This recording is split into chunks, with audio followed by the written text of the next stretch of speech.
25তম সভার 7 নং সিদ্ধান্তের প্রেক্ষিতে সিদ্ধান্ত 1 চট্টগ্রাম শহরস্থ চারুকলা ইনস্টিটিউটের একাডেমিক কার্যক্রম চট্টগ্রাম বিশ্ববিদ্যালয়ের মূল ক্যাম্পাসে চালু করা হোক।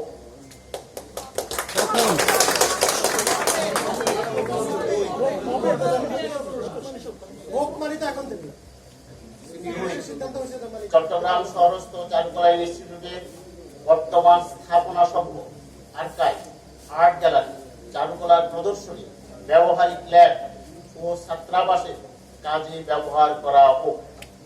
3 বিশ্ববিদ্যালয় ক্যাম্পাসে 4টি বিভাগ, নতুন বিভাগ যথা ড্রয়িং ও পেইন্টিং, প্রিন্ট মেকিং, সিরামিক্স, 4 নম্বর হচ্ছে স্কাল্পচার নিয়ে চারুকলা অনুষদ চালু করার প্রয়োজনীয় ব্যবস্থা গ্রহণ করা হোক। 4 চট্টগ্রাম শহরস্থ বিশ্ববিদ্যালয়ের আয়ত্তাধীন চারুকলার সকল স্থাবর ও অস্থাবর সম্পত্তির প্রয়োজনীয় রক্ষণাবেক্ষণ ও নিরাপত্তার সকল ব্যবস্থা গ্রহণ করা হোক।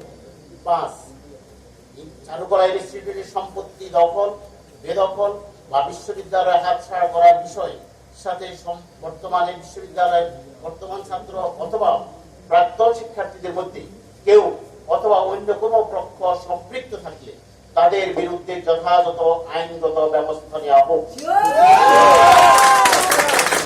সিদ্ধান্ত 6 চারুকলা ইনস্টিটিউটের সম্পত্তির বিষয়ে সরকারি গেজেট এবং সংশ্লিষ্ট কাগজপত্রের অপব্যাখ্যা, মন গড়া তথ্য প্রচার ও বিভ্রান্তিকর তথ্য দিয়ে বিশ্ববিদ্যালয় কর্তৃপক্ষকে প্রকৃত অবস্থা থেকে আড়ালে রাখার বিষয়ে যে বা যারা জড়িত তাদেরকে চিহ্নিত করার বিষয়ে নিম্ন বর্ণিত তদন্ত কমিটি গঠন করা হল।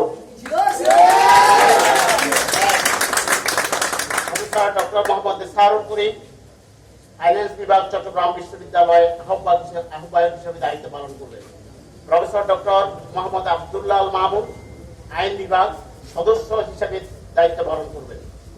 জনাব মোহাম্মদ মঞ্জুর মোর্শেদ, পরিসংখ্যান বিভাগ সদস্য হিসেবে দায়িত্ব পালন করবেন। জনাব আব্দুল সবুর, ডেপুটি রেজিস্ট্রার স্টেট শাখা সদস্য সচিব হিসেবে দায়িত্ব পালন করবেন। এই 6টি সিদ্ধান্ত আজকে চট্টগ্রাম বিশ্ববিদ্যালয় সিন্ডিকেট গ্রহণ করেছে। আমি ছাত্রছাত্রীদের উদ্দেশ্যে এতটুকু বলবো, বিশ্ববিদ্যালয় অথবা জাতীয় সংসদে কোনো সিদ্ধান্ত যখন গৃহীত হয়, এটি তার যখনই ভাইস চ্যান্সেলর সিগনেচার করেছে, এটি এখন থেকে কার্যকর করা হলো। ধন্যবাদ সবাইকে।